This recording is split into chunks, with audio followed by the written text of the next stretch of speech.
You could have been anywhere in the world, but you're here with me.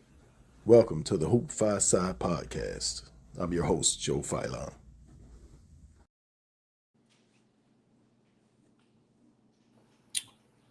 Welcome, folks. Welcome to episode 7. Today I have my Phi Psi frat brother, Coach Dominique Coleman. We're going to talk about hoops, memories, lessons. And before we let him go, he's going to pass the rock and let us know who's next. What's up there, Coach? Man, nothing much. Chilling. Leaving the gym. Nothing much. That's your life, man. That gym life. Yeah. Yep. So we're going to jump right in, man. So who is Coach Coleman? Where are you from? And how did basketball become a part of your life? Dominique Coleman, Oakland, California. Basketball became a part of my life. Watching my mom play as a kid. She joined women's leagues. Watching my dad play in some men's leagues.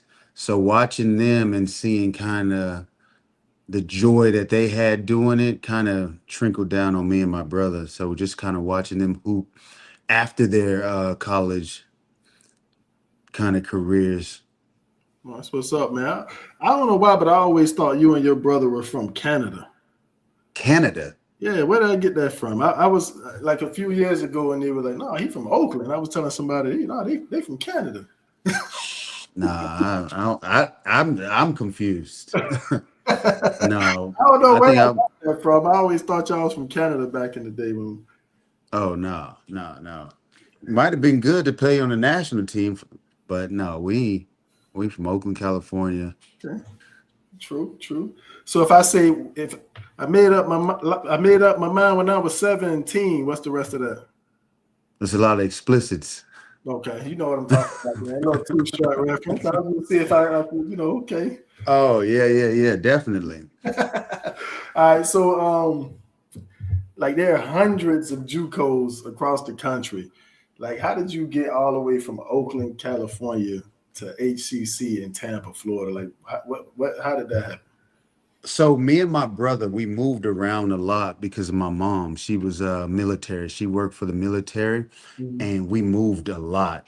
So when one of her stints was up, or she got a promotion, or she had to go here to work for this government base, because she did all of them, but she did the commissary. So she was Department of Defense.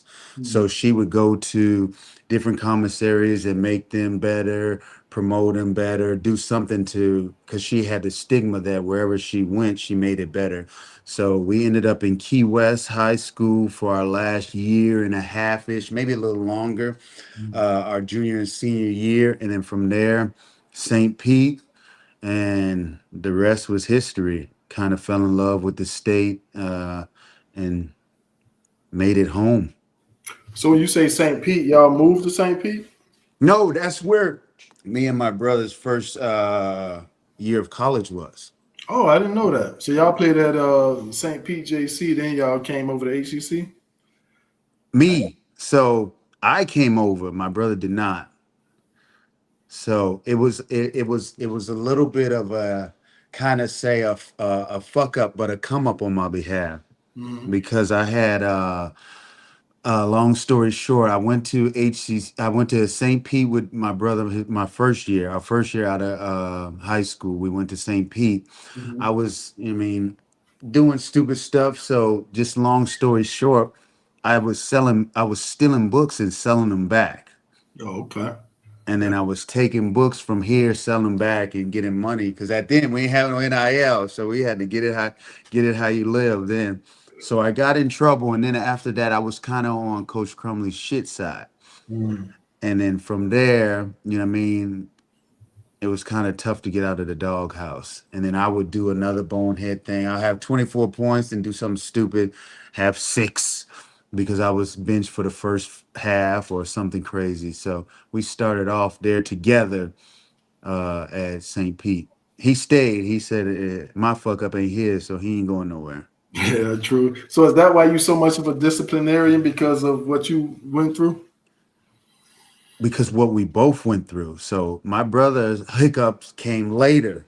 So Mine came earlier in our kind of collegiate life, and then that's why I'm kind of hard, not kind of. That's why I try to be hard on the kids because I tell them right now, hey, look, I'll tell you my fuck ups. I don't want y'all to go through the fuck ups. I don't want y'all to go through what I had to do to learn a lesson to kind of understand what won't work at this level or trying to get to the next level.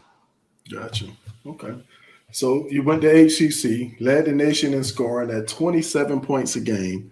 Hmm. What was your mindset going into each game, knowing that you're going to be the focal point of everybody's scouting report? I was arrogant. I was arrogant. I didn't feel like nobody in junior college can be on my level because before that, I was at Bethune-Cookman and I was with Coach Reed. So when I got kind of kicked off, dismissed, or what you say at St. Pete, he kind of pushed me to Bethune-Cookman. So when Mhm. I was there, I did a semester there, and then somebody tapped me on my shoulder after one of the preseason games. I played really well. He was like, "Man, you can go higher than this, man. This may not be." And I was like, "Nah, I don't know. I'd rather kill here." And he was like, "Man, look, you ain't gonna get nowhere out of the MEAC. I'm just gonna tell you that." And from there, I kind of thought on it. I called my brother, I called my buddy, and I was just like, boom. I called Coach Neil Risher, who was at HCC at the time. He Mhm. was like, man, look, I'll come get you. He came, got me from Daytona. We went to Hooters, sold me what it could be, and say no more. That's what's up. Okay. So a lot of people can score, but not everybody can impact winning. So what separated you from just being like a bucket getter? Probably rebounding. Mhm. Rebounding. All my coaches would play me more than the next player or start me because I could just rebound the ball. And that kind of solidified that spot for me wherever it was on every level. If you can rebound the ball, you're on that floor. And that kind of separated me from probably other guards that could score. Mhm. And I could steal. I knew how to kind of read passing lanes and jump passing lanes.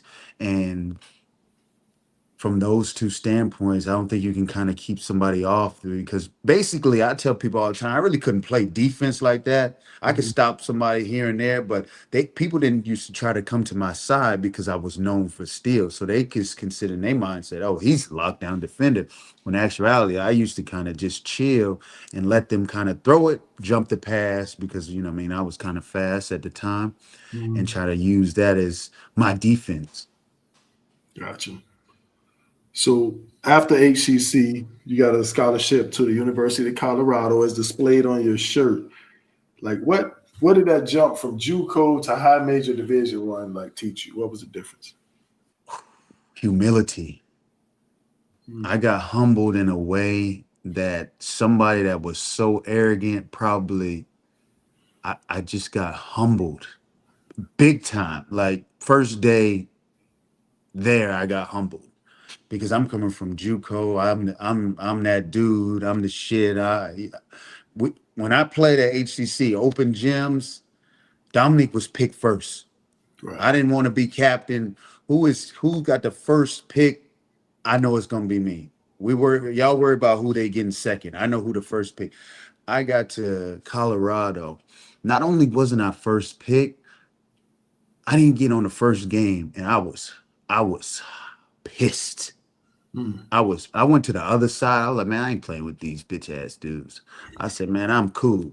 So one dude, my longtime friend now, Richard and Marcus, I was like, hey, come on, you on next? I said, man, I'm good. And it was like, oh, you finna act like a little, and shit, this ain't JUCO. These dudes don't know you. You better make your mark now. They don't know nothing about it. They don't care. You coming here to take their position. You think they can be like, hey, look, dude, I'm coming to take my position. Come on, let's go. He was like, man, you better make it be known it's your spot and then go from there. So I got humbled quick. And I got humbled not on the court, in the weight room. Mm. I walked in the weight room and I seen the weights the motherfuckers was lifting, the benching and squatting. I was like, oh man, this shit, this shit may not be for me, coach. We had a kid with plates on there lifting, and the 45s right now make my shit hurt. Mm. Yeah. Yeah, so I got humbled good. It was a good thing for me though. It was good. Yeah. Sometimes we need that. So I did. You know what? Now that you mentioned it, I do remember your brother being at St. Pete and you being at HCC. Hmm. Because initially I was going to ask you because you guys are twins, and I don't know if a lot of people know that you're a twin. Yeah. So when you left St. Pete JC, was that the first time you guys that you were away from your brother like that? And what was that adjustment like?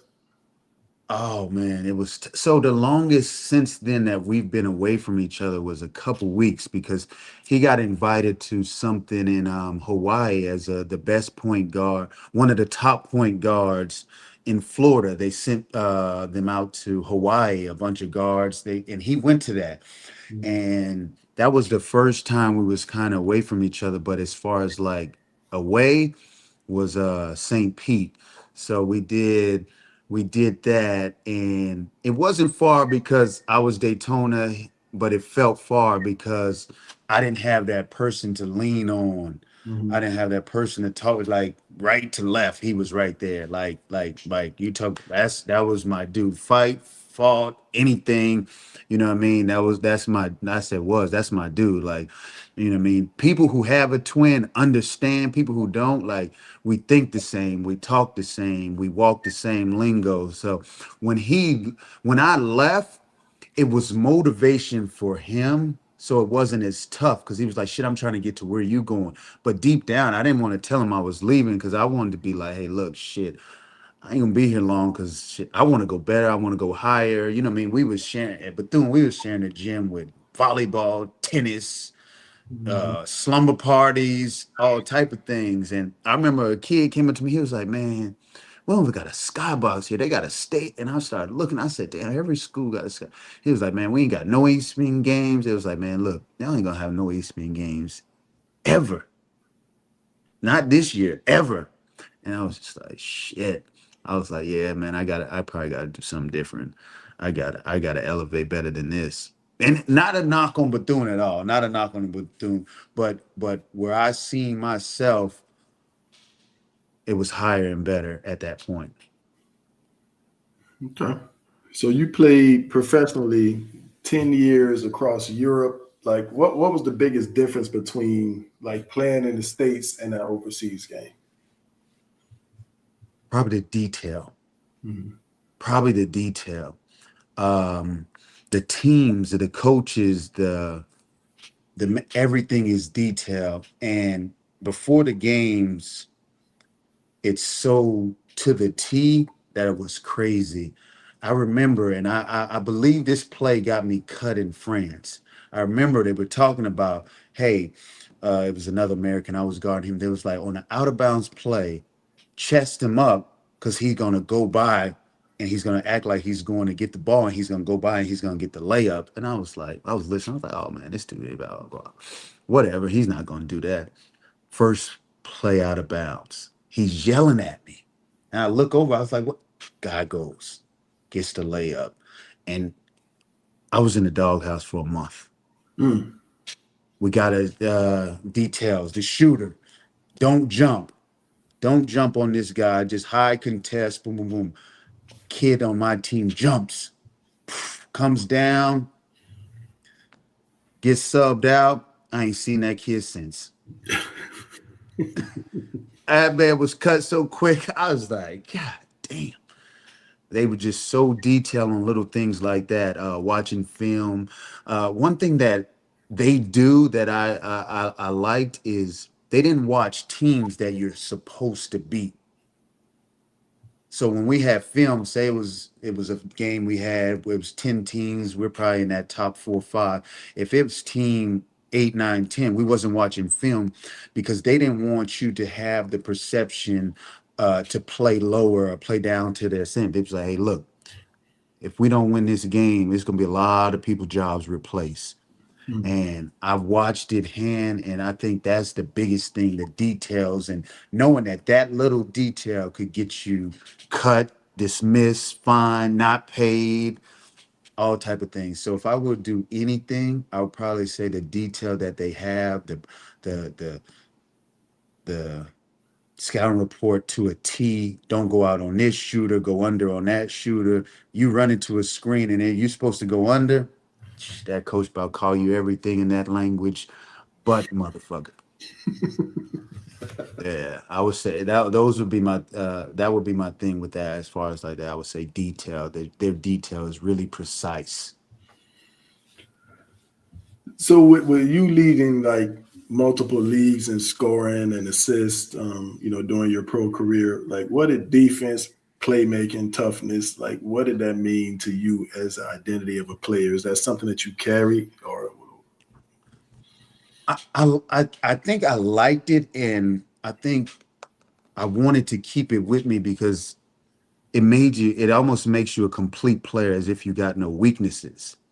And that's one thing players always work on is weaknesses. But if you can do all of those things, then you have no weaknesses in your game. So I think me being a person who could rebound the ball, pass the ball, score the ball at a high level just showed that there was a flaw in my game. Now, of course, there's flaws, but if you fill the stat sheet, people are going to see you as a player that can do everything, and there's no way to kind of stop that. I mean, I remember in the TBT, I didn't score in a semifinal game. I don't know if I scored 6 points, but I had like probably 16 rebounds. So I could always rely on doing something if something wasn't going, or if we had a player who could score the ball. Shout out to my boy Marcus Hall, Richard Roby. I could go rebound, get me some junk baskets. Shit, I end up with 10, 10, and 5, and it looks good. You know what I mean? I always wanted to do something every time to impact the game. So I just wanted to be a complete player. You know, when oh, he's a shooter, oh, he's a driver. I wanted to be a player that you couldn't scout, unpredictable, defend. You know what I mean? Unstoppable, because if you stop something, he could do something else. Okay. So who's your all-time favorite teammate and why? You can't say your brother. I can't. Well, to be honest, I gotta eliminate him from all my answers because you know what I mean. So, but if I would have to go with one, man, see, would you say just on the court, off the court? Because I had a teammate, I was with some, like my boy JB, Calvin Williams. They come to my mind when it's off the court. You know what I mean? Richard Roby and Marcus Hall. But on the court, like put me on game and how to be a professional. It had to be Eddie Gill out of Weber State. Hmm. He was on that team that knocked off UNC. Yeah, Eddie Gill him and probably, Harold Arsenal was on that team. yes. Yeah, yeah. Yes, Eddie Gill showed me how to be a pro, man, because when I was playing with him, he was older and I was 24, and I was going to the mall before the game. I was doing stupid stuff before the game on my feet, and they put me in the room with him on the road, and he grabbed me. He after we ate pregame, he said, "Let's go, young fella. We got a big game." I said, "Oh, I'm finna go with JB. We about to go to the mall." And he's like, "I said, let's go, young fella." And I was like, "Damn, who is talking to you like that?" So we get to the room. He cuts the lights off. I'm like, "Bro, what you got going on, man?" He said, Right. "Take your ass to, huh?" Yeah, because you said he grabbed you and said, Yeah, he grabbed me because. take you to the room and turn the lights off. Like, where we going with Oh this? wait, no, come on, man, come on, man, come Oh, on. you. All right, go ahead, man. Oh, see, with this generation, you got to say the no pause and all of that bullshit. But no, not like that. So he grabbed me like, "Hey, let's go." You know what I mean? So on the road, you got a roommate. Mhm. So he was like, "Bro," he cut the lights off. He's like, "Man, take your ass to sleep. We got a big game." I was like, "Bro, what?" So boom, I take a sleep. I have a great fucking game. I think I ended up with like 26 or something, 8 rebound, blah, blah, blah. He was like, "Man, you got to understand rest, man. You want to go, you want to play this thing at a long age." And I used to make fun of him about his age. And I used to, man, older people, man, y'all. He was like, "Look, I've been able to do it this long at a high level." He got called up that year too. And Nice. I was like, damn, he was with the Milwaukee Bucks. I was like, damn. So once he left, it kind of registered. He ended up coming back, but it kind of registered. He showed me how to be a pro, how to handle things, how to get ready during pregame, how to take game shots, how to get ready for a game, but also how to chill when you didn't have to be out there on bullshit. You know what I mean? Right. I was like, hey, look, man, thank you. Man, even to this day, him and Kelvin Torber, people that Billy Thomas from Kansas, they kind of put me on game with prepping my mindset, preparing my body, getting rest, because at the time, you know what I mean, I'm 24, I'm out here doing this, you know what I mean? We in a hotel room, we, you know what I mean, we girls here, liquor there, you know what I mean, mall there. So we kind of were just living kind of wild. And he kind of said, he was like, yeah, you can live and have fun, but when you're handling business, you got to handle business. You got to stay away from the bullshit while you're getting prepared for a game. And from there, you know what I mean, it kind of showed me how to be a pro, and now how to be a pro with longevity, not for 2 and 3 years and then shit, you counting dollars and cents. Gotcha. So, who's the best player you ever played against, and what made them different? I was in the Big 12. You sure were. When you say, I would say, man, I went against Vince, but I can't really count that because I was just on some open gym. Vince and T Mac on some open gym. They was in kind of cool mode, so I really don't count that.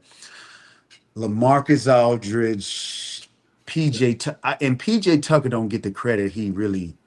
People, they looked at him as a spot shooter now, but when he was Big 12 Player of the Year, Yeah. it was different type of. So I'm gonna go Kevin Durant, man. I'm gonna go Kevin Durant. He probably was the most skilled and biggest mismatch problem for probably anybody in. Yeah, I'll go Kevin Durant. He was just a mismatch. We put our big on him, right by. We put a small guy on him, man. Look, right over the top, cash. His first Big 12 game was versus us. He had 37 of the smoothest fucking buckets, and we didn't have no answer for him. I would say this though, the 4 times I did guard him, zero, zero.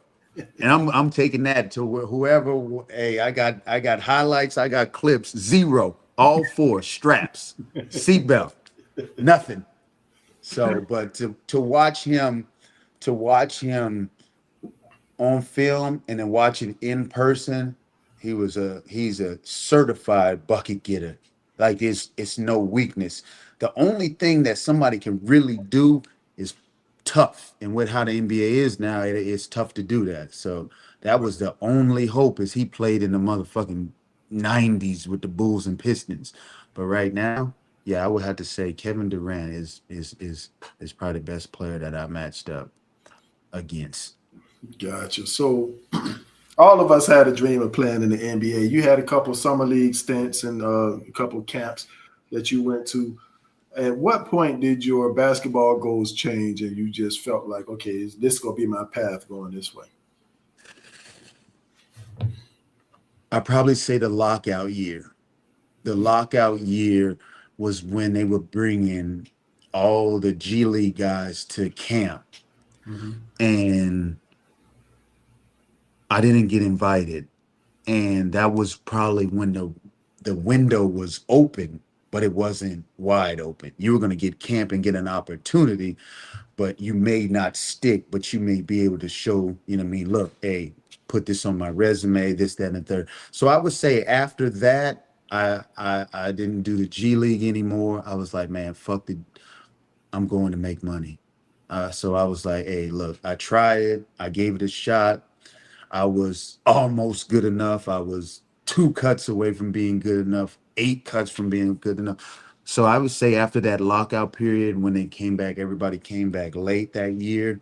Mhm. Was that 13? I think that was 2012, 2013. I said that's when I was like, man, nah, I'm cool. And then because during that year, because I was with the Thunder for camp during that year, I had a situation where the Thunder we're talking to my agent about, hey, what's Dominique, blah, blah, blah, this, that, and the third. And what stamped it is they end up bringing in Royal Ivy. And I was like, you know what? No matter what I do, I didn't get enough feet in the door. Everybody's like, oh, you got a foot in the door. I didn't get two in. Right. So that I think when that happened, I kind of felt like some decisions I could have made, should have made, would have put me in a better situation. But when you live in the now, you got to make the best move then. And I think some of those situations that I was in were tough because shit, I felt like I could have made it. They said different. All right. So now you're the head coach at Hillsborough Community College. What's your vision on bringing the program back to where it once was? Just getting probably dogs in there. Just getting dogs and people who's hungry for the opportunity and don't get comfortable with the opportunity. You know what I mean? So probably the opportunity to go beyond versus the opportunity for play for Hillsborough. When you get somebody who get there and they're happy where they're at, they'll never get to where they're supposed to go. And I think that's the biggest thing is we got to have dogs that that I was such in a mood where I felt like I was out of place that I knew I had to work harder to get to somewhere. Because when I got to HCC, my motivation was my brother because he went to Mercer and I had to go back to JUCO because I redshirted. So I'm watching him. He's leading the nation in scoring. I was like, shit, I can't pass it like his ass. So I got to lead the nation in something. So I said, look, I'm gonna score this motherfucker till somebody stop me. But I think if we get dogs, and I think I got some barkers right now, but I need them to bark for 30 games, then postseason.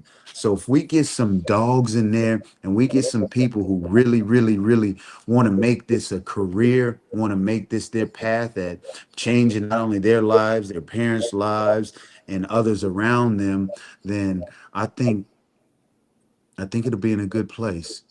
And my goal with this has never been winning though. My goal is always to get them out of here to a better place. You know what I mean? So everybody's always say, hey, what was your best season?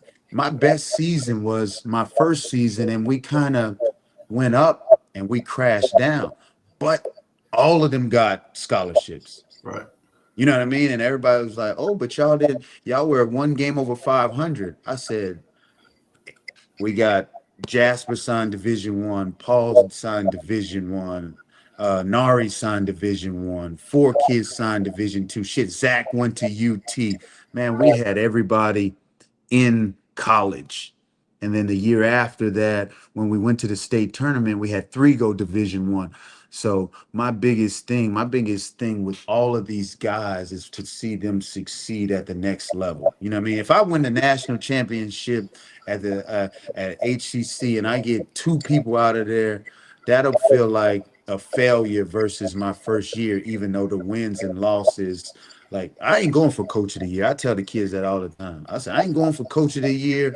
I'm here to try to put you in a position of power where you can get some NIL money, where your mom don't have to worry about paying for rooms, paying for tuition. She can click on ESPN right now and see you play. So I think kind of the mindset that I'm going with is to have dogs, to have kids who are winners and believers to help the next program. You know what I mean? Because my pay gonna be at HCC gonna be $12 an hour, whether I win a championship or 3 games. So my mindset is getting them. So a lot of people throw that term a dog out. What is a dog in your opinion? A dog is someone who competes at 100%. A dog to me is somebody who exhausts it all. Who, when you ask them to make a 17, that it's not really how fast they go, it's what they exhausting. You know what I mean? It's like, hey, look, we got a kid who can run a 17 and coast versus a kid who has to give his all to get there. Give me the kid that gets it, that gives it his all that may not make it versus the kid who make it in coast, because with 2 minutes left in the game, I can't fuck with that kid. I got to go with the kid who I know gonna dive on the floor, the kid that I know is gonna give me everything because I done watched it. So somebody who gives his all on offense and defense, and I'm not telling you to be no defensive stopper. Do what you can to stop him, though. I'm not telling you to score 20 points, but on the offensive end, do what impacts winning. I don't if it's scoring, passing, rebounding, or what it is. When I see dog, it's like, hey, that I don't know what he can do, but that motherfucker won't stop. I don't know what he can do, but he gonna play both ends 100%. You know what I mean? And when I think of dog, I think of all the time. I think of a kid I had, John Ziegler. Mhm. He gave me everything, every play. I think of Dom Gooden, everything, every play. Jasper Floyd, everything, every fucking play. And that's a dog. Everybody think dog is, oh, he got dreads and tattoos. Oh, dog, you can miss me with that. Give me the player that I know is going to give you 100% in practice, weight room, film, focus, ready. And I take that dog over a skilled kid who, you know what I mean, going to give you 84%. Gotcha. So with the local basketball landscape, like what do you feel needs to change around here to enhance the local talent pool? The work ethic, the work ethic.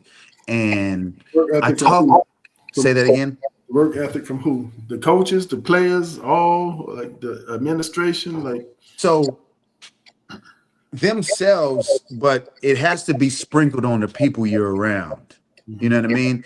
And I hear people say different things, and you know this better than anybody. From 12 years ago, I done seen you post JoJo in the garage, in the street, in the park, pushing himself. A lot of these guys don't push themselves. Being in the gym is not being in the gym. You know what I mean? I cut on the camera at HCC and I'll see a guy in there shooting shots, and then he'll ask me to get in the gym. And I'll be like, my man, you're just wasting time. Those are not game shots, so those are not getting you ready.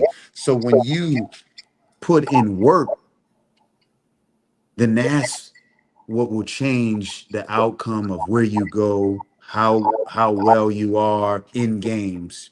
Poor performance prevents poor poor proper performance prevents poor perform proper I'm fucking up. I know Proper what you. preparation prevents poor performance, is what I meant to say. And I think a lot of them don't know how to prepare. So you're a guy who's been in a situation and you show JoJo the right way, and people could say anything they want to. You showed him the right way because he's in there. UCLA, right? A lot of these guys, when they come up to me, I hear guys tell me, hey, coach, I may not be able to make it. I'm working out with my trainer. My first thing I say is, who's your trainer? Oh, it's Rick, blah, blah, blah. Now I go look up Rick. Rick was on JV his junior year. What? It ain't correlated. So you have to get with the right people. You have to do the right things. Your work ethic has to make sense. Somebody calls me and be like, hey, look, coach, I'm gonna be late. Oh, who you with? I'm with Chris Ward. Hey, tell him I said what's up. Resume. I'm with Coach Phylon. Okay, tell him, hey, make sure you're here at this time, because not only will they respect your time, if I know he's with Chris or Coach Phylon, I know, guess what? He gonna be like, hey, you got practice? Well, let's get it before and then we'll go there. You know what I mean? And those are the type of things that you gotta kind of implement. When I see guys and they think working out is working out, it's tough to see. You know what I mean? I've seen kids work out for an hour and not get shit accomplished versus a kid 40 minutes and really get some work in. So if the work ethic matches your dreams, you'll get to your dreams. You know what I mean? You see the University of Houston, you see how they go hard. But all you guys want to go Division 1, but then you don't want to do the research of what they do. Shit, we've been running the last 3 days, and we're still behind. People been at U of H for 6 weeks. JoJo been out to UCLA how long? 6, 8 weeks? You've been out there about 3 months now. We behind. And if that's where we want to go and you wasn't pushing to that type of level, you falling more behind. And I think once the work ethic in Tampa and the area picks up, then I think not only the basketball as a whole will be better. And this is not to blame anybody, because when we get these kids, sometimes we have to break old habits. By the time the old habits are broke, his ass is gone. Now it's my fault. Shit, I broke the bad habits. He didn't know how to throw a chest pass. He was 12% from the free throw because his coach wanted to do this, or he didn't do it. You know what I mean? So when they get to you, when they get to me, sometimes we're breaking old habits and we don't have time to break old habits and build skill. So if they start early in the right situation, you know what I mean? I think for probably you and I, Coach Willis at Plant, Coach at Florida College, is kind of instruct these kids to go to the right places or to promote these places other than these. Because if I know he's at the skills center and Chris Ward is breaking some shit down, I know some shit is getting broke down. You know what I mean? But if he going to the YMCA and we playing 21 and we looking to get into college, I get film from kids who say, hey, coach, I got some film. And I look at the film, they playing against people 20 pounds heavier than me and 13 years older. I'm like, man, look, I can't do anything with that versus doing some, you know what I mean, the right and proper stuff to get ready. I mean, because JUCO is no fucking joke. And it's a dogfight. Shit, I get 100 emails a week from a kid who say, hey, look, I want to be on the team. I'll do anything. I'll do this. I'll do that. Well, if you would have did anything and you were going to do anything, it should have been already done. And you wouldn't be having this conversation with me. You would be having it with coaches at UNC and, you know what I mean, USF versus HCC. Yeah, if you call one of your players and he say he with me, he ain't working out. He's just catching a ride. I'm driving him over there to the skill center to Chris. Absolutely. And we know work is being done. Right. Shit, I got a player probably about 3 weeks ago told me he was working out with somebody. I looked up this man. He got 12 points his senior year. The fuck he gonna tell you? Shit, 3 of those points came on senior night. What we doing? So that's my biggest thing, man. Getting with the right people and doing the right things, and you'll get the right results. All right, man. Before I let you go, man, you got to pass the rock. So who's next up? Man, you know I'm passing that to my brother, man. You know what I mean? Mercer legend, nation in assist, leader. I'm passing it to him. So that's a busy dude. So hopefully he can get some free time. So I'm definitely gonna pass it to him. Hey, he owed me one, man. When JoJo was like 3 years old, man, he dropped my boy on his head, bro. So he owed me one, man. I thought it was you that did that all the And you know the crazy thing is, man, every time it's always he did it or I did it. Nobody ever goes to the right person. I was like, man, for years I was like, bro, I did not drop JoJo. I don't know what you're talking about. Then he told me it was him. I was like, shh. But look over there. Where my son at? He walk over there, man. He got a big knot on his head. I'm like, what the hell happened? Like, man, hey, that's a blessing. That might have been got him tough. Right. Figured to work through some shit. So he wasn't crying, but he just had a big old knot on his head, like Hakeem Rockman. I'm like, Tasha was, but Tasha's ready to kill. She had to pull that blade out, man. I had to hold. Oh man, hey, she rightfully so. That's her pride and joy. So all right, man. I appreciate you, but help me lock him in, bro. No, man, definitely. Thank you, man. So, man, I just hope the word that keep going to the young generation. And just keep watching and learning from things like this. But also, man, put in that fucking work, fellas. Those who are watching, wherever you at, put in fucking work, man. It's no game. These people, these schools is putting out real NIL life changing money. But I will say thank you for man having me on, man. It was a pleasure. Definitely catching up, talking to you. I love talking basketball, man. I'm chiming in. I'm watching the ones that you do, man. Even learning somebody else's story that I don't know, man. So thank you again, my man. No doubt. I appreciate it, man. We'll do it again sometime, man. And what's Definitely. your t-shirt size? I gotta get you a Hoop Phi Psi t-shirt. Oh, absolutely. Do I purchase it or how I do it? Come on, man. Don't embarrass me like that. Your money's no good here. Okay, I got some money. I got a little bit saved. I got you. All right, thank you, man. Definitely. All right, go. Yeah. You could have been anywhere in the world, but you were here with me. Thanks for watching. Y'all come back now. You hear?